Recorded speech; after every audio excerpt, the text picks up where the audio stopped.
Alright, today I'm going to show you guys how to install one of our smartphone modules onto one of our remote start kits with the box that looks like this. So your application might have different connectors and whatnot, but if your box looks just like this, has the LED with a button, and the connector is the 4-pin over on the left, then this is the install video for you.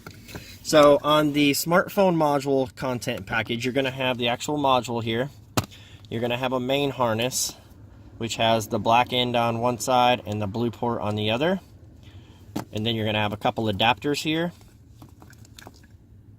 with the blue ports also. And then you're going to have this adapter harness that has the little shrink tube circuit board on one end. This will be mandatory and required for all of the boxes that look like this.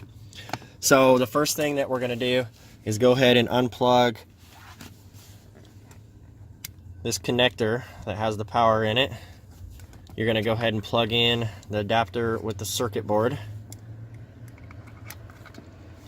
and then we'll go ahead and assemble the rest of the harness. So take your phone module, take the main harness, go ahead and plug it in like so.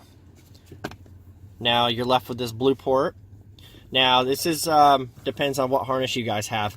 If you have our harness that goes to this box that has the blue port on it that would resemble this, so if you guys had like a blue pigtail here coming off of the harness, you would just plug this directly in and then plug the power cord back into here. So it would look something like this. Boom. So blue connector built into the harness, phone module plugs directly into it, and then it loops around just like that. Now, the other scenario is if your module harness does not have the actual blue pigtail, then you're going to use the HRN-LLRS01 breakout cable. So to connect this, you're going to take the blue port from the phone module, plug it into the blue port. You're going to take the power cord that you unhooked from the box, and you're going to plug it into the black port.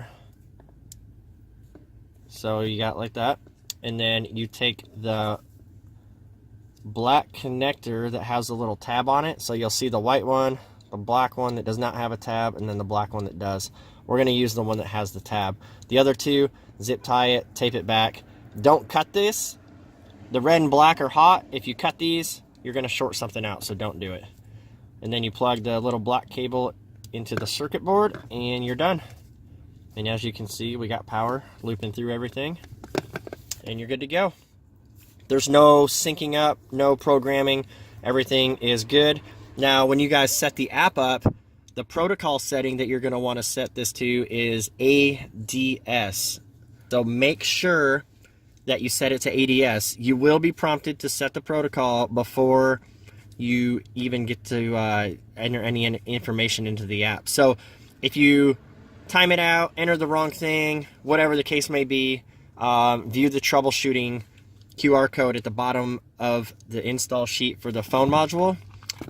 We do have a way for you guys to reset the protocol. So thanks for watching, and have a good day.